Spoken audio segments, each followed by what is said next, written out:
Let's be honest. Have you ever looked at the coursebook you're supposed to be using and just thought, this isn't going to work for my students?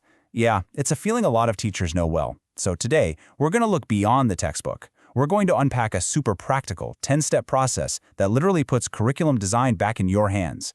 Let's dive in and see how you can become the true architect of your classroom. So let's just ask the question outright. Is your course book actually failing your students? I mean, these mass market books, they have to appeal to everyone, right? But the problem is, everyone isn't sitting in your classroom. That one-size-fits-all approach almost always creates a gap between the generic stuff in the book and the very real, very specific needs of your kids. And this slide, this just lays out the two competing philosophies perfectly. On the one hand, you've got the old-school specialist model. That's the top-down approach where someone far away decides what you teach. But on the other side, you have the teacher as designer model. This one says that you, the teacher, with your on-the-ground knowledge, are the one best equipped to make the call. It's a huge shift from just being a delivery person to being a creator. And look, this isn't just some academic debate. The folks who developed the process we're talking about today, they started right here. They were in the trenches, living this exact mismatch. This quote tells you everything. It was born out of a real-world problem. What do you do when the tools you're handed just don't fit the job? So, what was their answer? Well, they decided to build their own approach, and it all stands on three incredibly solid pillars. These aren't just fluffy ideas either. There's the engine that makes this entire 10-step process actually work. Okay, pillar number one is a total game changer, backward design. Think about it. Most of the time we start with chapter 1 and just kind of hope we end up in the right place. Backward design flips that script entirely. You start by defining the finish line. What exactly do you want your students to be able to do at the very end? You figure that out first, and only then do you start building the path to get them there. Pillar number 2 is teacher agency. And really, this is just a fancy way of saying we need to trust teachers to be professionals. It's about recognizing that you have this incredibly valuable knowledge that no publisher or policymaker could ever have. You know your students, your school's culture, your community. Teacher agency means you have the freedom and the power to use that knowledge to call the shots. And the third pillar, reflective practice, is what keeps the curriculum alive and kicking. It ensures that what you create doesn't just get built once and then gather dust. This is a structured way to look back on a lesson, figure out what really happened without jumping to conclusions, and then make smart, data-driven decisions on how to make it even better next time.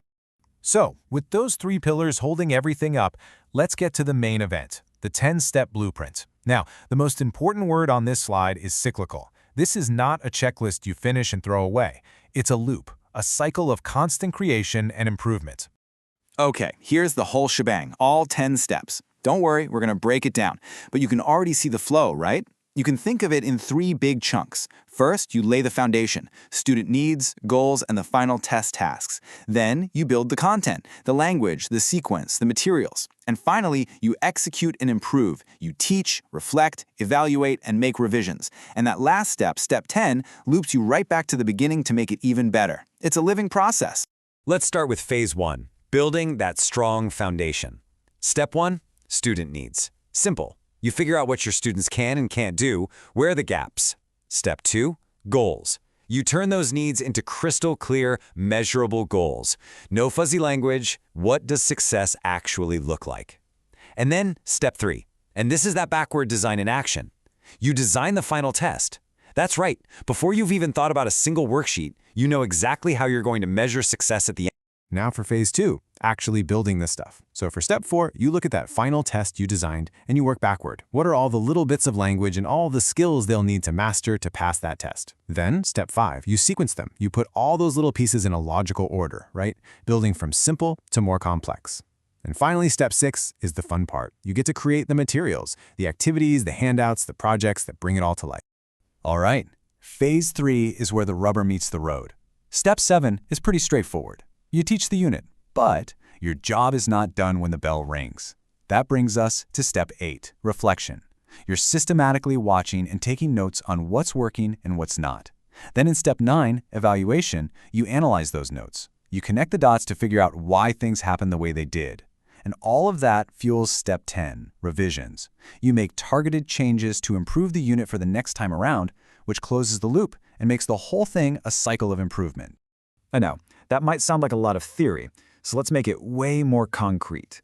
Let's look at a real-world case study from the authors themselves, a unit they designed using this exact process called Smalltalk. So, they started with step 1, student needs, and they identified a big one.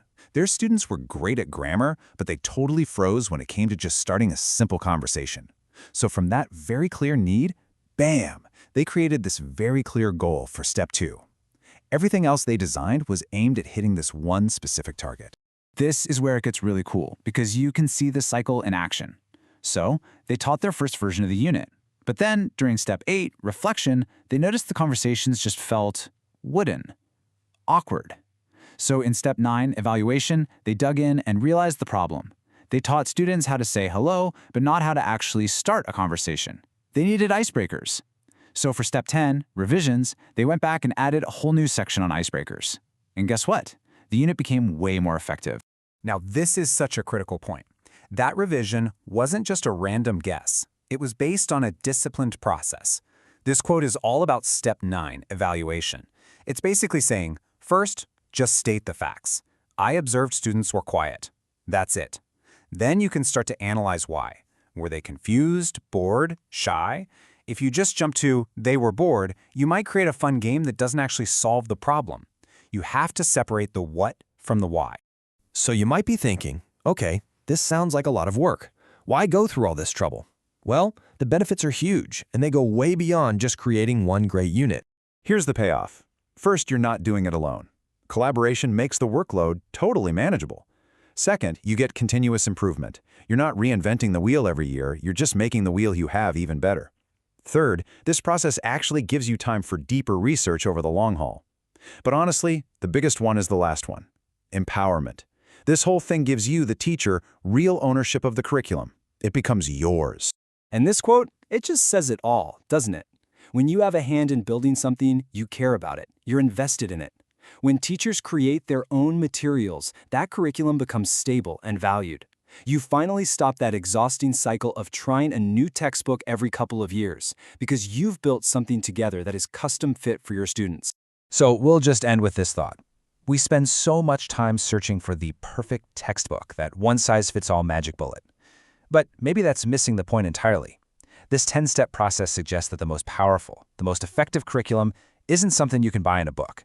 It's something that's waiting to be built by you, right there in your own classroom.